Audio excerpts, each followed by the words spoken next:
Good afternoon students. आप लोग जानते हैं कि अपने फर्स्ट यूनिट चल रही है थर्मोडायनेमिक्स की फिजिकल केमिस्ट्री में, जिसमें हमने कल एंथैल्पी का कंसेप्ट देखा था। और मैंने आपको बताया था कि गैस के लिए एंथैल्पी और इंटरनल एनर्जी दोनों अलग अलग होती हैं, जबकि लिक्विड और सॉलिड के केस में एंथैल्पी और इंटरनल एनर्जी यानी आंतरिक ऊर्जा सेम चीज़ होती है। ये हमने कल डिस्कस कर लिया था। और एंथैल्पी होती क्या है बेसिकली? एंथैल्पी होती है समाहित ऊष्मा, जिसे हम कहते हैं, या लेटेंट जो, और इसका डिनोट करते हैं हम इसको एच से। और चेंज इन एंथैल्पी ये भी एक क्या है, स्टेट फंक्शन है। डेल्टा एच जो होता है वो क्या होता है, delta E internal energy plus work जो होता है, यानी पी डेल्टा वी। और ये चीज़ पूरी जो है आती है, delta H equal to delta E plus P delta V. ठीक है, तो ये हम कल डिस्कस कर चुके हैं। और आज हमें करना था आइसोबारिक प्रोसेस, यानी स्थिर दाब पर परिवर्तन जो होते हैं वो। देखिए, हम जानते हैं कि Q P is equal to delta A plus P delta B होता है। कल देखा था हमने ये इक्वेशन नंबर 4। थोड़ा सा ऊपर चलना पड़ेगा, ये देखिए ये रहा, है ना। इक्वेशन नंबर 4 से Q P is equal to delta E plus P delta V, it means, और delta E plus P delta V का मतलब क्या है, डेल्टा एच यानी डी एच। ठीक है, एक स्टेट फंक्शन है तो डी एच लिख सकते हैं, यानी क्यू पी इजिकल टू क्या है, डी एच। तो हम ये कह रहे हैं कि enthalpy is the function of temperature and pressure, यानी अगर हम माने एंथैल्पी टेम्परेचर और प्रेशर का फंक्शन है, ठीक है, यानी कि ताप और दाब का फलन है। तो यहाँ पे क्या होगा, पार्शियल डिफरेंशिएशन, यानी पहले एंथैल्पी को डिफरेंशिएट करेंगे with respect to temperature at constant pressure, और उसके बाद में एंथैल्पी को हम डिफरेंशिएट करेंगे with respect to pressure at constant temperature. यानी पहले एंथैल्पी का अवकलन होगा ताप के सापेक्ष स्थिर दाब पर, और उसके बाद दाब के सापेक्ष स्थिर ताप पर। देखिए यही है D H is equal to del H upon del T at constant pressure multiply by D T plus del H upon del P at constant temperature multiply by D P. Equation number 7 है ये। ठीक है, और हम मानते हैं constant pressure पे, क्योंकि प्रेशर कांस्टेंट एनवायरमेंटल प्रेशर है, तो जब प्रेशर कांस्टेंट होगा तो डी पी इजिकल टू क्या होगा, जीरो। And D P is equal to zero, तो ये पूरी वैल्यू क्या हो जाएगी, जीरो हो जाएगी। यानी डी एच इजिकल टू क्या आएगा, del H upon del T at constant pressure multiply by D T. ये चीज़ आई, ये डी एच की वैल्यू आ गई। ये डी एच की वैल्यू हम पुट करेंगे इक्वेशन नंबर 5 में। इक्वेशन नंबर 5 यही थी, Q P is equal to D H, तो डी एच की वैल्यू यहाँ पुट कर देंगे। ये देखिए, तो क्यू पी इजिकल टू क्या हो जाएगा, del H upon del T at constant pressure multiply by D T. ठीक है, ये डी टी जब उधर लेके जाएंगे तो Q P by D T क्या हो जाएगा, del H upon del T at constant pressure, और इसको हम कहते हैं सी पी, यानी कि change in enthalpy with respect to temperature at constant pressure, it is called heat capacity at constant pressure. यानी कि एंथैल्पी में ताप के साथ परिवर्तन या स्थिर दाब पर, इसको लिखेंगे हम स्थिर दाब पर एंथैल्पी में ताप के साथ परिवर्तन क्या कहलाता है, स्थिर दाब पर ऊष्माधारिता कहलाती है। कल हमने स्थिर आयतन पर ऊष्माधारिता देखी थी, यानी सीवी, है ना। और आज हम देख रहे हैं स्थिर दाब पर ऊष्माधारिता। ठीक है, आपको याद होगा कल हमने सीवी की वैल्यू निकाली थी, और सीवी क्या था, heat capacity at constant volume, और ये क्या है, heat capacity at constant pressure. ठीक है, यानी ऊष्माधारिता स्थिर दाब पर। तो क्या होती है ऊष्माधारिता स्थिर दाब पर, कि एंथैल्पी में ताप के साथ परिवर्तन स्थिर दाब पर, तो वो क्या कहलाती है, ऊष्माधारिता स्थिर दाब पर कहलाती है। ठीक है, it means eight constant pressure, जो मैं अभी बोला हूँ यही चीज़ यहाँ पे लैंग्वेज में लिखी है। To increase D T temperature of system absorb a specific amount of heat from surrounding, that is called heat capacity of system at constant pressure and it is denoted by Cp। कहने का मतलब यह है कि constant pressure यानी नियत दाब पर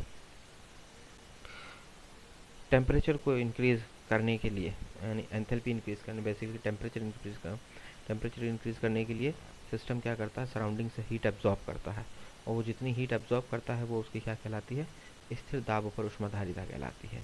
ठीक है, और इसको Cp से डिनोट करते हैं। तो यहाँ क्या हो जाएगा, D H is equal to C P D T हो जाएगा। ये D H is equal to C P D T, ये डी टी जब इस तरफ जाएगा तो क्या हो जाएगा, D H is equal to C P D T. ये अपनी इक्वेशन नंबर 12 हो गई। ठीक है, तो from equation number 11 the value of C V put in equation number 7। तो सी वी की जो सी पी की जो वैल्यू है वो हम पुट करेंगे इक्वेशन नंबर 7 में। ठीक है, इक्वेशन नंबर 7 क्या है, आप देखो कहाँ गई, ये है, ठीक है, ये है। तो del H upon del T, ये थी ये इसकी वैल्यू क्या है, सी पी है।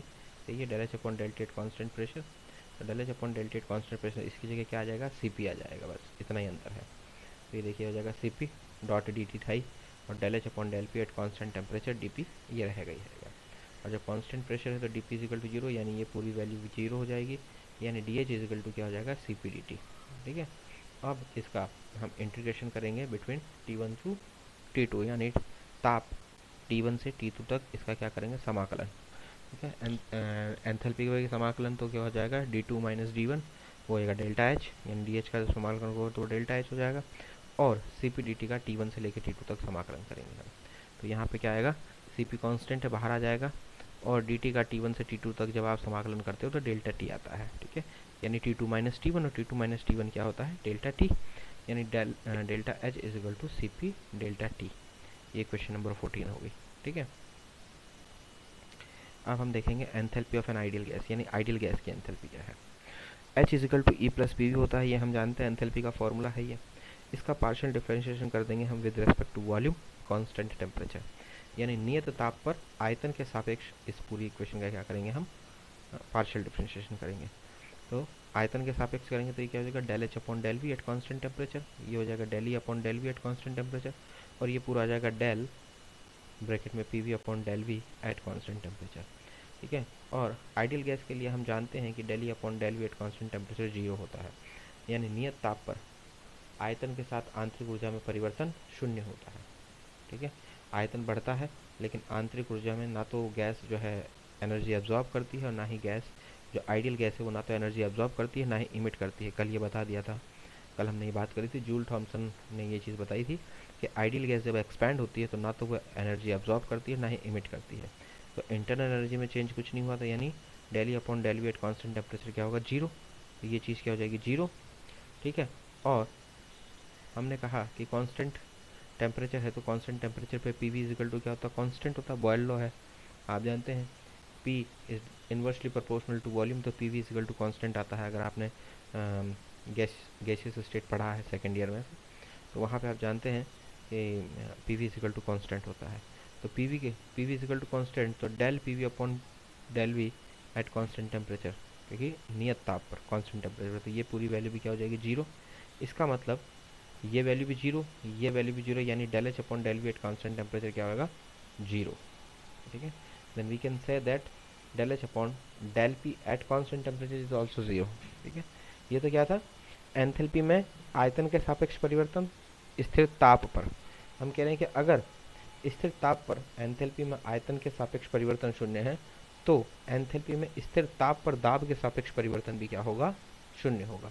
यानी del H upon del V at constant temperature अगर जीरो है तो हम ये कह सकते हैं कि del H upon del P at constant temperature ये भी क्या होगा, ज़ीरो होगा। ठीक है, नेक्स्ट है आइसोथर्मल प्रोसेस, यानी स्थिर ताप पर होने वाले परिवर्तन। आइसोथर्मल है, स्थिर ताप है, यानी कि जो है इंटरनल एनर्जी क्या होगी, जीरो होगी। जब भी स्थिर ताप पर परिवर्तन होते हैं तो आंतरिक ऊर्जा में परिवर्तन नहीं होता है, तो डेल ई क्या हो जाता है, जीरो। और एच का फॉर्मूला जो हम जानते हैं, एंथैल्पी का फॉर्मूला होता है ई प्लस पी वी, तो डेल्टा एच इजिकल टू होगा delta E delta P V. ठीक है, तो डेल्टा एच इजिकल टू हो जाएगा delta E plus delta P V की जगह हम रख सकते हैं P V is equal to N R T होता है, यानी एन आर टी। ठीक है, तो delta H is equal to delta E plus N R delta T. ठीक है, क्योंकि एन भी क्या है, कांस्टेंट है, और आर भी कांस्टेंट है, नंबर ऑफ मोल्स कांस्टेंट रहता है, आर रेडबर्ग कांस्टेंट है, गैस कांस्टेंट ये भी कांस्टेंट है, चेंज क्या होगा, सिर्फ टेम्परेचर होगा। ठीक है, तो हम कह रहे हैं स्थिर ताप पर, अब स्थिर ताप पर है यानी डेल्टा टी क्या है, जीरो है, और इंटरनल एनर्जी में चेंज भी क्या है, जीरो है। तो जब डेल्टा टी जीरो होगा तो ये पूरी वैल्यू जीरो, और डेल्टा ई भी जीरो है तो ये भी वैल्यू जीरो, यानी डेल्टा एच यानी चेंज इन एंथैल्पी क्या होता है, जीरो। इसका मतलब आइसोथर्मल प्रोसेस में एंथैल्पी में परिवर्तन कितना होता है, शून्य के बराबर होता है, यानी जीरो होता है। It means in isothermal process enthalpy change of system is also zero, यानी चेंज इन एंथैल्पी भी क्या होता है, जीरो होता है। और फर्स्ट ऑफ थर्मोडायनेमिक्स हम जानते हैं कि delta E is equal to Q minus W होता है। ठीक है, और डेल्टा ई अभी हमने कहा कि जीरो है, it means Q is equal to W, यानी जितनी आप हीट दोगे वो सारी की सारी क्या है, मैकेनिकल वर्क में काम आएगी, ठीक है। वो क्या है, आंतरिक ऊर्जा में वृद्धि नहीं करेगी, सिर्फ और सिर्फ क्या करेगी, वर्क करेगी, ठीक है। यानी दी गई ऊष्मा सिर्फ कार्य करने के काम आती है, ठीक है। अब बात आती है हीट कैपेसिटी, ऊष्माधारिता। अभी हमने Cp देखा और कल हमने Cv देखा था, ठीक है। Cv क्या है, heat capacity at constant volume, और Cp क्या है, heat capacity at constant pressure, ठीक है। तो इसको हम कहते हैं कि the amount of heat which is required to increase the temperature of system by 1 degree Celsius is called heat capacity of that system. यानी किसी निकाय के ताप को, किसी निकाय के यानी किसी सिस्टम के ताप को 1 डिग्री सेल्सियस बढ़ाने के लिए जितनी ऊष्मा की आवश्यकता होती है वो उस निकाय की क्या कहलाती है, ऊष्माधारिता कहलाती है, यानी हीट कैपेसिटी कहलाती है। इट मीन्स किसी भी सिस्टम की जो है ऊष्माधारिता को बढ़ाने के लिए हम क्या करते हैं, 1 डिग्री सेल्सियस, यानी किसी भी सिस्टम के ताप को 1 डिग्री सेल्सियस बढ़ाने के लिए जितनी ऊष्मा की आवश्यकता होती है वो क्या कहलाती है, उसकी ऊष्माधारिता कहलाती है। तो C को हम लिखते हैं del Q upon D T. अब देखिए यहाँ पर डेल लगाया, यहाँ डी, क्योंकि टेम्परेचर जो है वो क्या एग्जैक्ट डिफरेंशियल है तो डी आता है ना, और यानी यथातथ अवकलज है। और क्यू हीट जो है वो अयथातथ अवकलज है, यानी कि पाथ डिपेंडेंट है ये, ठीक है, ये पाथ पे डिपेंड कर रही है। जबकि डी टी जो है वो क्या है, पाथ इंडिपेंडेंट है, वो सिर्फ इनिशियल और फाइनल स्टेट पे डिपेंड करता है ना। तो है पार्शियल डिफरेंशिएशन लेकिन उसमें डी लिखते हैं। और जो चीज़ें पथ पर निर्भर करती हैं यानी पाथ डिपेंडेंट होती है उनके लिए डेल का फार्मूला या डेल का साइन ये वाला होता है। तो सी इज इक्वल टू क्या हो गया, D Q upon D T, ठीक है, del Q upon del T. तो C V is equal to क्या जाएगा, यानी कि heat capacity at constant volume, यानी नियत आयतन पर ऊष्माधारिता क्या हो जाएगी, del Q V upon D T, यानी कि ऊष्मा जो अवशोषित हुई है कब, स्थिर आयतन पर जो अवशोषित ऊष्मा है अपॉन डी टी यानी टेम्परेचर। तो सी वी इजिकल टू क्या हो जाएगा, हम जानते हैं कि सी वी इजिकल टू होता है del E upon del T at constant volume, ठीक है। तो सी पी इजिकल टू क्या होता है, del Q P upon del T. C P is equal to हो जाएगा del H upon del T at constant pressure, ठीक है। तो ये चीज़ जो है यहाँ पर निकल करके आ रही है कि सी पी ये है, ठीक है। क्योंकि देखिए सी वी की वैल्यू आ गई यहाँ, है ना, सी पी की वैल्यू आ गई, ये चीज़ है, क्लियर है। तो इस तरीके से हम कह रहे हैं कि 1 डिग्री सेल्सियस ताप बढ़ाने के लिए निकाय की एंथैल्पी में हुई परिवर्तन को उसे स्थिर ताप पर क्या कहते हैं, स्थिर ताप पर ऊष्माधारिता बोला जाता है, ठीक है। हाँ ना, हाँ जी, ये फॉर्मूला जो है आप जानते हैं कि सी का फॉर्मूला क्या होगा, del Q upon del T, है ना, del Q upon D T. और अगर ऊष्माधारिता स्थिर आयतन पर है यानी कांस्टेंट वॉल्यूम पे है तो ये क्या हो जाएगा, del Q V upon del T. और सी वी का वैल्यू हम जानते हैं कि del Q V upon del T की जगह क्या आता है, यानी इसी की वैल्यू हमने निकाली थी, वो क्या थी, del E upon del T at constant volume. इसके लिए आपको कल वाले फॉर्मूले देखने पड़ेंगे, वहाँ पर del Q V upon D T यानी कि चेंज इन एंथैल्पी या change in enthalpy at constant volume, वो चीज़ ये आती है। तो इसकी जगह हम क्या वैल्यू पुट कर देंगे, जो वैल्यू आती है वो लिख देंगे, और वो ये है del E upon del T at constant volume. तो ये हो गया सी वी। अब सी पी की वैल्यू क्या है, सी पी की वैल्यू देखिए अभी आपके सामने ही है, सी पी तो आज ही आपने यूज़ करें, और वो क्या है, del Q P upon del T. और del Q P upon del T का मतलब क्या है, ये मतलब है del H upon del T P. आप देखिए यही अपने किया था अभी थोड़ी देर पहले, हाँ, ये del H upon del P at constant temperature 0, ठीक है। ये इस तरीके से जो है कल सी वी वाला किया था, आज सी वी वाला किया था, ठीक है। अब है स्थिर ताप पर परिवर्तन यानी आइसोथर्मल प्रोसेस। देखिए आइसोथर्मल प्रोसेस में अगर हम देखें तो स्थिर ताप पर जो प्रक्रम होते हैं उनके लिए आंतरिक ऊर्जा का मान क्या होता है, 0 होता है, ये हम देख चुके हैं, यानी डेल्टा ई इजिकल टू 0 होता है। तो एच का फॉर्मूला क्या होता है, एंथैल्पी का ई प्लस पी वी, ठीक है। तो डेल्टा एच इजिकल टू क्या हो जाएगा, delta E delta P V, delta H is equal to क्या हो जाएगा, delta E plus delta N R T, क्योंकि P V is equal to N R T होता है, तो ये आ जाएगा, ठीक है।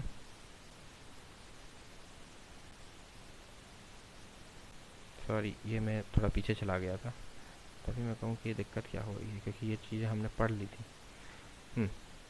हमने यहाँ तक किया है अभी, 1 डिग्री ताप बढ़ाने के लिए निकाय की एंथैल्पी में हुई परिवर्तन को उसको स्थिर ताप पर ऊष्माधारिता कहते हैं, और 1 डिग्री सेल्सियस टेम्परेचर बढ़ाने के लिए निकाय की आंतरिक ऊर्जा में हुई वृद्धि उसके स्थिर आयतन पर ऊष्माधारिता कहलाती है। ठीक है, ये चीज़ आपको पता होनी चाहिए कि 1 डिग्री सेल्सियस टेम्परेचर बढ़ाने के लिए निकाय की एंथैल्पी में जो वृद्धि हुई है उसको हम क्या कहते हैं, स्थिर दाब पर ऊष्माधारिता कहते हैं, यानी heat capacity at constant pressure.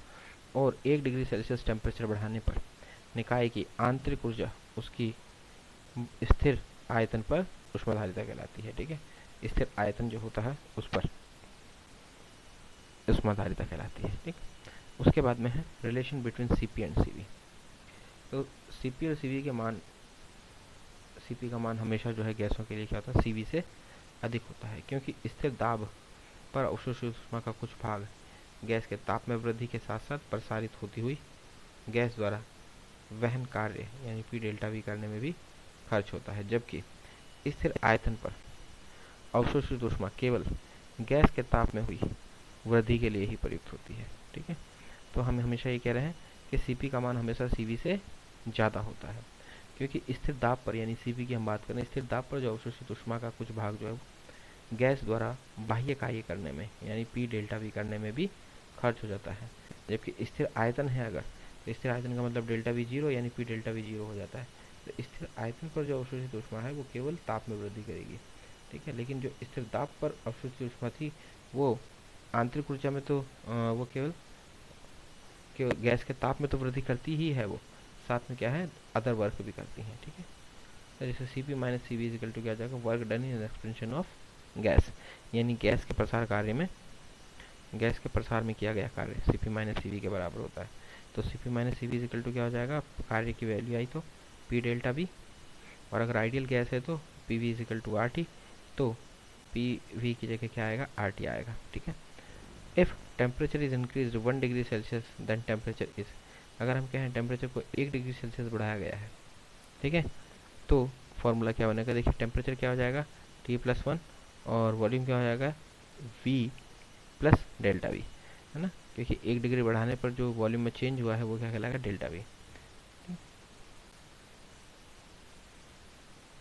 ठीक है, तो P V is equal to N R T होता है या आर टी, तो पी वी की जगह क्या आ जाएगा, ये वी प्लस डेल्टा वी, और आर टी की जगह क्या आ जाएगा, टी प्लस वन, क्योंकि 1 डिग्री टेम्परेचर बढ़ा है तो टी प्लस वन, तो ये हो जाएगा P V P delta V is equal to R T plus R, P V is equal to R है तो P delta V is equal to V R ही होता है। ठीक है, और पी डेल्टा वी की वैल्यू पुट करेंगे हम इक्वेशन नंबर 1 में, तो P delta V is equal to क्या है, आर है ना, यानी आर, ये आर हो जाएगा, P delta V is equal to R हो जाएगा। ठीक है, तो आर से आर कट जाएगा और P C P minus C V is equal to क्या हो जाएगा, आर हो जाएगा इक्वेशन नंबर 1 में। ये देखिए पी डेल्टा वी है ना, C P is equal to C P minus C V is equal to P delta V, तो पी डेल्टा वी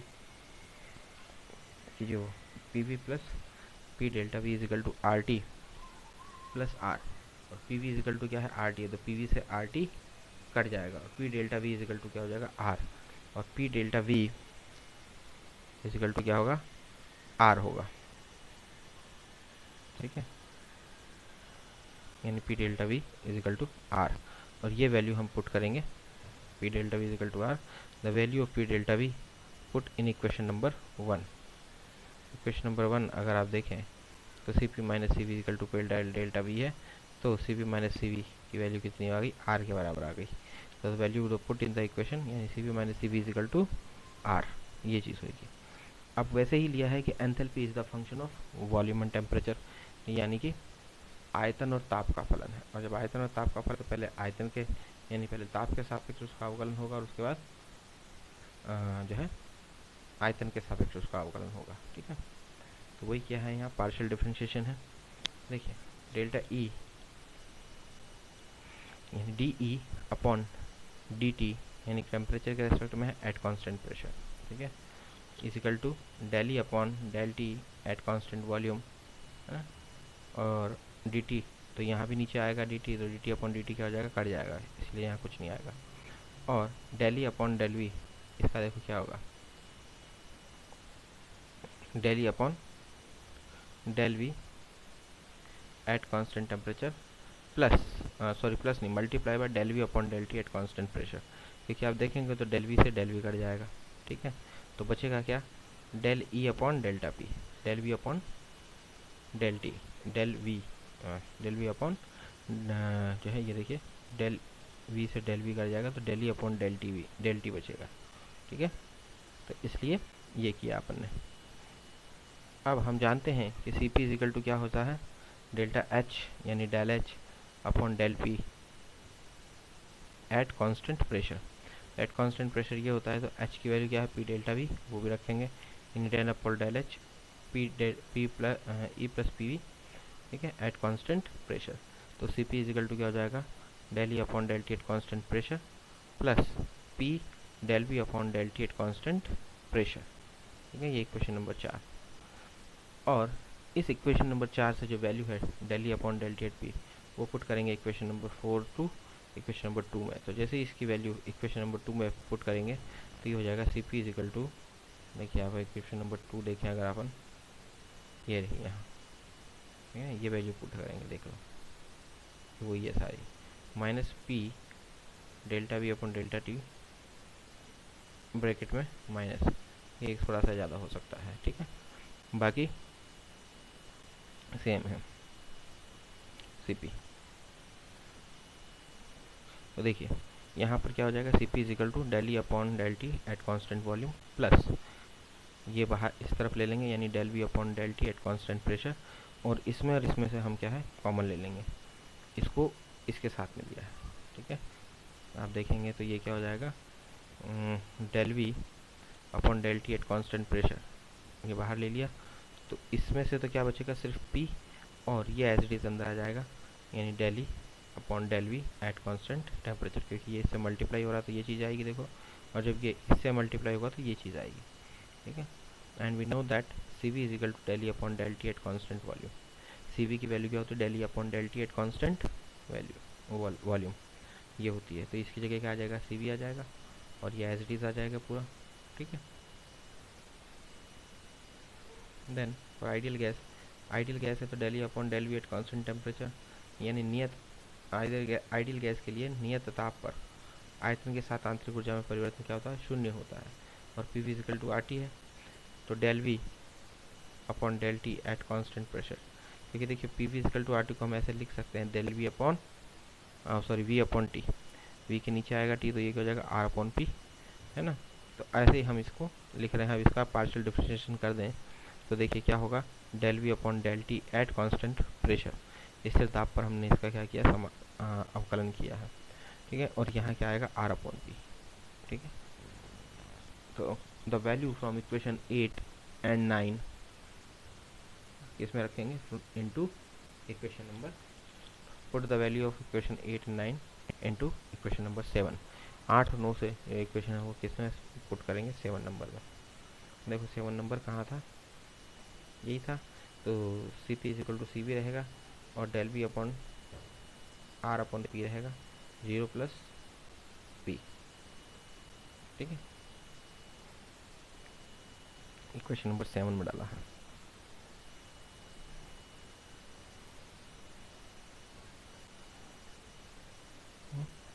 इसका मतलब क्या हुआ कि C P is equal to C B उस तरफ जाएगा, तो ये हो जाएगा सी बी प्लस आर, ठीक है। तो C P minus C B is equal to क्या हो जाएगा, आर। आज इतना ही करेंगे हम, आदर्श गैस के लिए प्रसार कार्य जो है वो कल करेंगे। Okay, thank you.